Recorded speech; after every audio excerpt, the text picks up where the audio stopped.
और अब बात गैस चैम्बर बन चुकी राजधानी दिल्ली की। राजधानी दिल्ली की हवा इतनी जहरीली हो चुकी है कि सांस लेना मुश्किल हो गया है। पराली का धुआं दिल्ली का दम घोटने लगा है। दिल्ली के आसमान में धुआं धुआं नजर आ रहा है। यमुना का पानी झाग उगल रहा है। हरियाणा, पंजाब और उत्तर प्रदेश में जलती पराली ने दिल्ली की सांसों की नली में धुआं भर दिया है, प्रदूषण भर दिया है। देश की सबसे बड़ी अदालत सुप्रीम कोर्ट नाराज है, सरकारों से जवाब तलब कर रही है, लेकिन हवा में जहर कम नहीं हो रहा, बल्कि बढ़ता ही जा रहा है। दरअसल दिवाली से पहले ही दिल्ली में हवा खराब कैटेगरी में पहुंच चुकी है। लोग इसी जहरीली हवा में सांस लेने को मजबूर हैं। इसको लेकर दिल्ली के पर्यावरण मंत्री गोपाल राय ने बैठक की। कई अहम फैसले लिए गए हैं और दिल्ली में बढ़ते पॉल्यूशन को देखते हुए दिल्ली सरकार ने दिल्ली में graded response action plan GRAP grab 2 लागू कर दिया है। इससे दिल्ली में कई पाबंदियां भी लागू हो गई। मसलन दिल्ली मेट्रो अब रोजाना 40 अतिरिक्त फेरे लगाएगी। DTC बसों का परिचालन भी बढ़ाया जाएगा, फ्रीक्वेंसी इनकी बढ़ा दी जाएगी, मेट्रो की भी, बसों की। ज्यादा से ज्यादा पब्लिक ट्रांसपोर्ट का यूज करने की गुजारिश की गई है। गोपाल राय ने कहा इसके अलावा डीजल जनरेटर के इस्तेमाल पर पाबंदी लग गई है। आग, कोयला जलाने पर भी कई तरह की पाबंदियां, मसलन जो खास करके भट्टियां होती हैं, जो तंदूर है, उसमें सिर्फ इलेक्ट्रिक तंदूर का ही यूज किया जा सकेगा। गाड़ियों का पार्किंग चार्ज भी बढ़ा दिया जाएगा। पार्किंग शुल्क जो है बढ़ाने से माना जा रहा है कि लोग थोड़ा सा कम इस्तेमाल करेंगे, ऐसी उम्मीद कम से कम सरकार को है। इस पूरे मामले पर दिल्ली सरकार के पर्यावरण मंत्री गोपाल राय ने क्या कहा है, सुनते हैं। 300 से ऊपर जब AQI बढ़ता है तो ग्रैप 2 के नियम लागू होते हैं। चूंकि AQI 300 के आगे बढ़ रहा है, इसलिए अब पूरे उत्तर भारत में NCR में ग्रैप 2 के नियम जो है वो आज से लागू कर दिए गए हैं। जिसका मकसद क्या है? मकसद ये है कि चूंकि मौसम जब विपरीत हो रहा है, पोल्यूटेंट हैं, जो प्रदूषण के कण हैं वो वायुमंडल में नहीं जा रहे हैं, तो कैसे जो सोर्सेज है उनको कंट्रोल किया जाए। और उसके लिए ग्रैप 1 से ग्रैप 2 में मुख्य तौर पर 5 नए पहलकदमियों को जो है वो शामिल किया गया है, जिसमें पहला जो डस्ट पोल्यूशन को कंट्रोल करने के लिए वाटर स्प्रिंकलिंग का जो काम था, पानी का छिड़काव था, खासतौर से हॉट स्पॉट्स पे अब जो है डस्ट सेपरेशन का पाउडर मिला करके छिड़काव किया जाएगा, जिससे कि देर तक वो मिट्टी जो है वो दबी रहे। लेकिन तमाम सख्तियों और जागरूकता अभियान के बाद भी पराली का धुआं दिल्ली में दाखिल हो रहा है और दिल्ली का दम घोट रहा है। खास करके हरियाणा, पंजाब में सबसे ज्यादा पराली जलाने को लेकर जिक्र किया जा रहा है, तो पंजाब और हरियाणा सरकार एक्शन भी ले रही है। खास करके बात अगर हरियाणा की करें तो हरियाणा में बीते एक महीने में पराली जलाने के 655 मामले सामने आ चुके हैं। एक महीने में 655 केसेस। हरियाणा में पराली जलाने के चलते अब तक 88 किसानों पर केस भी दर्ज किए गए हैं। और अहम बात यह है कि 20 किसानों को पुलिस ने गिरफ्तार भी किया पराली जलाने को लेकर। हालांकि फिर से जमानत पर इनको छोड़ दिया गया।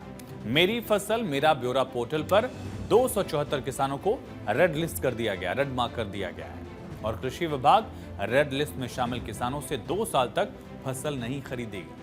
साथ ही 327 किसानों के चालान काटे गए हैं और सरकार ने 8,32,000 रुपए का जुर्माना भी वसूला है।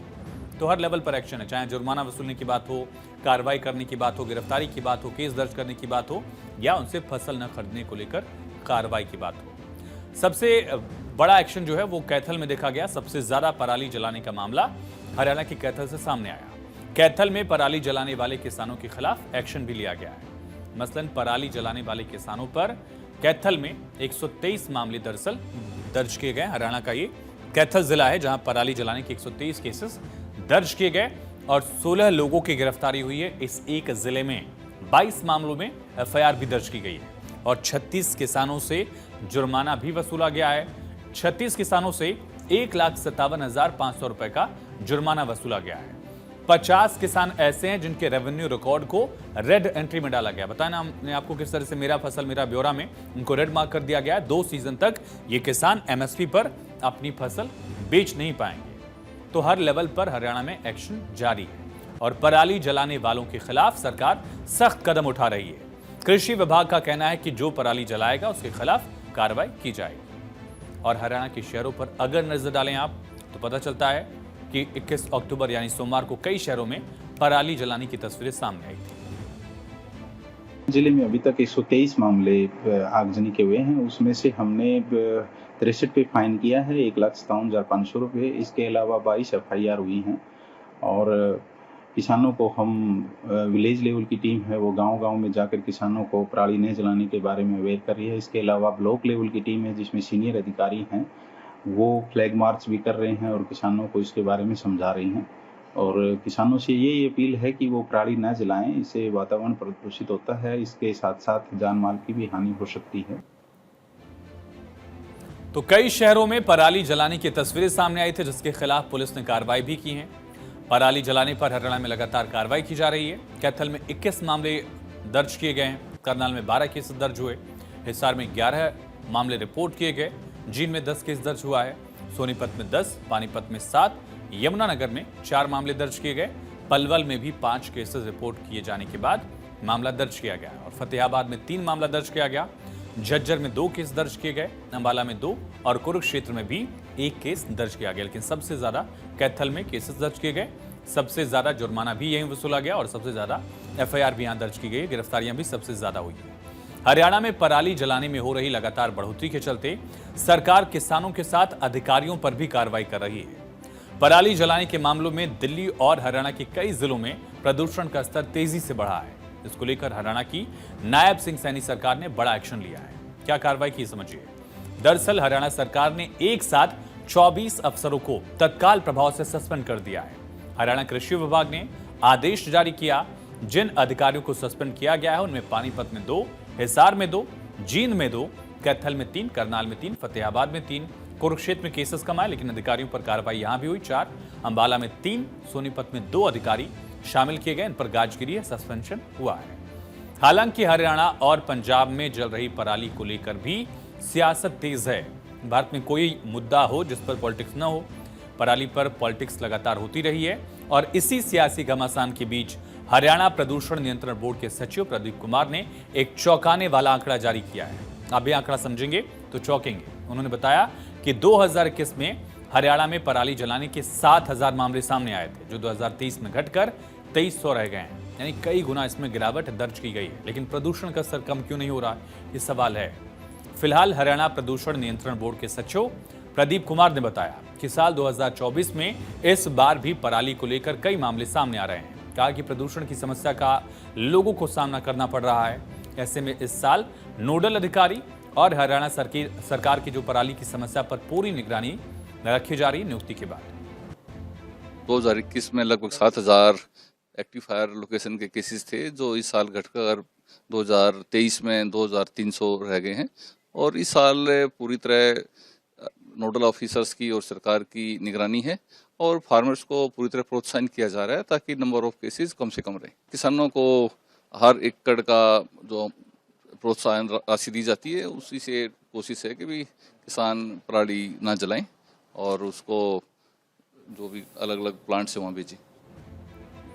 तो आंकड़ों से एक बात स्पष्ट है कि हरियाणा में पराली जलाने के मामलों में साल लगातार गिरावट आ रही है। हर साल इसमें गिरावट दर्ज की जा रही है, लेकिन इसके बावजूद अगर दिल्ली में प्रदूषण बढ़ रहा है तो उसके कई और कारण भी हो सकते हैं।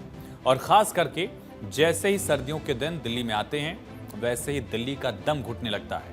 सरकार बैठकें करने लगती है, ग्रैब के अलग अलग फेज लागू किए जाते हैं, थोड़ा और प्रदूषण बढ़ेगा तो ऑड इवन की चर्चाएं भी होने लगेंगी। लेकिन इन सब के बावजूद अगर राजधानी प्रदूषण मुक्त नहीं हो पा रही है तो उसकी जिम्मेदारी किसकी है? दिल्ली में प्रदूषण का संकट गहराता ही जा रहा है। पंजाब में जल रही पराली ने भी दिल्ली को धुआं कर दिया है। हरियाणा के अलावा पंजाब सरकार भी पराली जलाने वाले किसानों के खिलाफ कार्रवाई कर रही है। पंजाब में पराली जलाने को लेकर पुलिस एक्शन में है। किसानों को पराली जलाने से रोकने के लिए पुलिस ने अभियान चलाया है। जानकारी के मुताबिक अभियान को समझिए, अब तक पंजाब पुलिस ने 874 केसेस दर्ज किए हैं इस तरह के मामलों को लेकर जहां पराली जलाई जा रही है। 10,55,000 का जुर्माना भी लगाया गया है ऐसे किसानों पर जो पराली जला रहे हैं। इसके अलावा पराली जलाने के मामले में करीब 400 किसानों के रेवेन्यू रिकॉर्ड को रेड एंट्री में डाला गया है। रेवेन्यू रिकॉर्ड में रेड एंट्री में आ जाने से किसानों को जमीन में लेन देन, उनका गिरवी रखना जो हो सकता है, इसमें भी दिक्कत आ सकती है। और खास करके एक और दिक्कत ये होगी कि फसल के लिए लोन लेते हैं, उसमें भी उनको चुनौती झेलनी पड़ेगी। तो पराली जलाने को लेकर पंजाब सरकार के मंत्री बलबीर सिंह का क्या कहना है, सुनिए। ਜਿਹੜਾ এনवायरमेंट है ना, ਆਪਾਂ ਸਾਰਿਆਂ ਨੇ ਉਸੇ ਹਵਾ ਦੇ ਵਿੱਚ ਸਾਹ ਲੈਣਾ। ਉਹ ਮਤਲਬ ਪ੍ਰਦੂਸ਼ਣ ਦਿੱਲੀ ਜਾਂਦਾ ਹੈ ਨਹੀਂ ਜਾਂਦਾ, that can be a matter of debate. ਪਰ ਜਿਹੜਾ ਬੰਦਾ ਖੇਤ ਵਿੱਚ ਖੜ ਕੇ ਅੱਗ ਲਗਾ ਰਿਹਾ ਉਹਦੇ ਅੰਦਰ ਤਾਂ ਜਾ ਹੀ ਰਿਹਾ, ਮਤਲਬ ਮੈਕਸੀਮਮ ਉਹਦੇ ਅੰਦਰ ਜਾ ਰਿਹਾ। ਉਸ ਤੋਂ ਬਾਅਦ ਜਿਹੜਾ ਉਹਦਾ ਪਿੰਡ ਹੈ, ਉਹਦੇ ਬੱਚੇ ਹੈ, ਉਹਦੇ ਘਰ ਵਾਲੀ ਹੈ, ਉਹਦੀ ਮਾਂ ਹੈ, ਉਹਦੇ ਗੁਆਂਢੀ ਹੈ, ਸਾਰੇ ਨਗਰ ਨਿਵਾਸੀ ਹੈ, ਜਿਹੜਾ ਉਹਨਾਂ ਸੜਕਾਂ ਤੋਂ ਲੰਘ ਰਿਹਾ, ਸਭ ਤੋਂ ਜ਼ਿਆਦਾ ਧੂੰਆਂ ਉਹਨਾਂ ਦੇ ਅੰਦਰ ਜਾ ਰਿਹਾ, ਉਹਨਾਂ ਦੇ ਤਾਂ ਅੰਦਰ ਜਾ ਹੀ ਰਿਹਾ ਨਾ जी। वो तो जागरूकता को लेकर लगातार स्पीचेस दी गई हैं, जागरूकता को लेकर अभियान चलाया गया, अपील की जा रही है, उसका असर कितना है ये सवाल अलग हो सकता है। हालांकि पंजाब सरकार के जिन मंत्री बलबीर सिंह का आपने स्टेटमेंट सुना, उन्होंने भी अच्छी बात कही है। उन्होंने कहा कि हो सकता है कि आपको लगे कि इससे दिल्ली में असर पड़ रहा है, हमारी खेत में जो पराली जल रही है, हमें क्या नुकसान। उन्होंने कहा कि लेकिन ऐसा नहीं है, उस पराली के जलने से सबसे पहले आप प्रभावित होंगे, आपके परिवार के लोग प्रभावित होंगे। उस खेत में जहां पराली जल रही, जो आसपास के लोग हैं, बाशिंदे हैं, जानवर हैं, उन सभी को नुकसान होगा। ऐसा नहीं है कि पराली खेत में आपके जल रही हो पंजाब हरियाणा में तो उसका नुकसान सिर्फ दिल्ली में ही होगा, फौरी नुकसान आपको भी हो रहा है। बहरहाल पंजाब और हरियाणा के अलावा किस राज्य में 2023 और 2024 में कितने पराली जलाने के मामले सामने आए, उस पर भी एक नजर डालते हैं। दरअसल अगर राज्य वाइज आंकड़ा आप देखें तो पंजाब में सबसे ज्यादा केसेस रिपोर्ट किए जाते रहे। इसमें पिछले साल के मुकाबले इस साल गिरावट जरूर आई है, लेकिन अभी साल पूरा खत्म नहीं हुआ। ये अक्टूबर तक के जो मिले हुए आंकड़े हैं वो आप देख रहे हैं। 1433 मामले अभी तक 2024 में पंजाब में रिपोर्ट किए गए हैं और पिछले साल 1557 केसेस रिपोर्ट किए गए थे। पराली जलाने के इतने मामले आए थे। पंजाब के बाद उत्तर प्रदेश की बात कर लेते हैं। देश का सबसे बड़ा सूबा है और खास करके पश्चिमी यूपी दिल्ली से सटा हुआ है। यहां पर 698 केसेस, पिछले साल की तुलना में ज्यादा केसेस रिपोर्ट किए गए हैं। 698 मामले आए। पिछले साल महज 393 केसेस उत्तर प्रदेश में दर्ज किए गए थे। हरियाणा में 684 मामले सामने आए हैं पराली जलाने के। पिछले साल से ये संख्या बढ़ी है, यानी इस साल भी पिछले साल का आंकड़ा बदलेगा, इसकी उम्मीद की जा सकती है। ना बदले तो और ज्यादा बेहतर है। मध्य प्रदेश की बात करें, मध्य प्रदेश में 403 केसेस अभी तक रिपोर्ट किए गए। पिछले साल का आंकड़ा 743 था। राजस्थान में 275 मामले ऐसे सामने आए। पिछले साल 376 केसेस। इस सर्दी आने से पहले ही दिल्ली की हवा में जहर घुलना शुरू हो गया है। अगर दिल्ली के अलग अलग इलाकों की बात करें तो यहां का AQI, air quality index level, बेहद खराब स्थिति में पहुंच गया है। अब ये समझिए कैसे खराब पहुंच गया है। आनंद विहार बस स्टैंड है यहाँ पर और मेजरली इसी वजह से लोग यहाँ आते हैं। एयर क्वालिटी इंडेक्स यहाँ 385 है, 385। यहाँ सांस लेना भी जहर इनहेल करने के बराबर जैसा है। जहांगीरपुरी में एयर क्वालिटी इंडेक्स 362 है और इसी तरह से मुंडका यहाँ तो 565 है। यहाँ आप समझिए कई सिगरेट्स जो है वो पर मिनट लोग ले रहे हैं। पंजाबी बाग में 354 है एयर क्वालिटी इंडेक्स। बवाना में एयर क्वालिटी इंडेक्स 350। रोहिणी में भी इतना ही आंकड़ा। बुराड़ी में 340। आरके पुरम में भी एयर क्वालिटी इंडेक्स 332 के करीब है।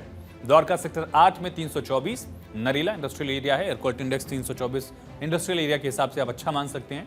हालांकि अच्छा स्थिति नहीं दिख रही, अच्छी तस्वीरें दिल्ली में नजर नहीं आ रही, कम से कम प्रदूषण को लेकर। देश भर में बढ़ते वायु प्रदूषण के मामले पर NGT, नेशनल ग्रीन ट्रिब्यूनल ने 2 हालिया अध्ययन रिपोर्ट के आधार पर सुमोटो लिया, स्वतः संज्ञान लिया है। NGT ने केंद्र और राज्यों को नोटिस जारी किया है। साथ ही केंद्रीय प्रदूषण नियंत्रण बोर्ड और राज्यों के प्रदूषण नियंत्रण बोर्ड को भी नोटिस भेजा है। क्या भेजा नोटिस, समझिए। सुमोटो लेते हुए 2 अध्ययन रिपोर्ट के आधार पर स्वतः संज्ञान लिया और 2 अंग्रेजी अखबार ने अध्ययन रिपोर्ट तैयार की, जिसके मुताबिक 10 शहरों में सालाना 33,000 मौतें हो रही हैं। जिस प्रदूषण को आप लोग इग्नोर कर देते हैं, हम भी इग्नोर कर देते हैं, उससे सोचिए 33,000 केसेस। अहमदाबाद, बेंगलुरु, चेन्नई, दिल्ली, हैदराबाद, इन शहरों पर रिपोर्ट तैयार की गई है। यहाँ 30,000 से ज्यादा डेथ्स हो रही हैं। कोलकाता, पुणे, मुंबई, शिमला जैसा शहर जो पहाड़ पर है, वाराणसी जो गंगा किनारे है, इन शहरों के नाम पर भी रिपोर्ट तैयार की गई है। यहाँ पर भी पॉल्यूशन का असर हो रहा है। NGT ने कहा कि दोनों अध्ययनों में, दोनों रिपोर्ट्स में पर्यावरण मानदंडों के अनुपालन से संबंधित महत्वपूर्ण मुद्दे उठाए गए हैं। जो कायदा है उसका पालन कितना किया जा रहा है। बहरहाल मामले की अगली सुनवाई कल फिर से होगी। उधर पराली जलाने के मामलों को लेकर सुप्रीम कोर्ट में पंजाब और हरियाणा के मुख्य सचिवों को तलब किया गया है। दोनों राज्य जो दिल्ली से सटे हैं, जहां पराली जलाने के मामले रिपोर्ट किए जाते हैं ज्यादातर, उनके 2 प्रमुख अधिकारियों को तलब किया गया है। सैटेलाइट की तस्वीरों से पता चलता है पंजाब और हरियाणा से ज्यादा पराली पाकिस्तान में जलाई जा रही है। अमेरिकी स्पेस एजेंसी नासा की सैटेलाइट इमेज से ये साफ नजर आ रहा है। हिसार में मौसम विशेषज्ञ डॉक्टर चंद्रमोहन ने बताया कि नासा की सैटेलाइट इमेज से पता चल रहा है कि पाकिस्तान के खेतों में फसल अवशेष जो पराली है उन्हें जलाया जा रहा है। और सैटेलाइट इमेज में पाकिस्तान के पंजाब में नजर आ रहा है कि वहां पर अवशेष जलाए जा रहे हैं। इसी बीच एक और खबर आज सामने आई कि दरअसल पाकिस्तान का लाहौर शहर जो है वो दुनिया का सबसे प्रदूषित शहर हो गया है।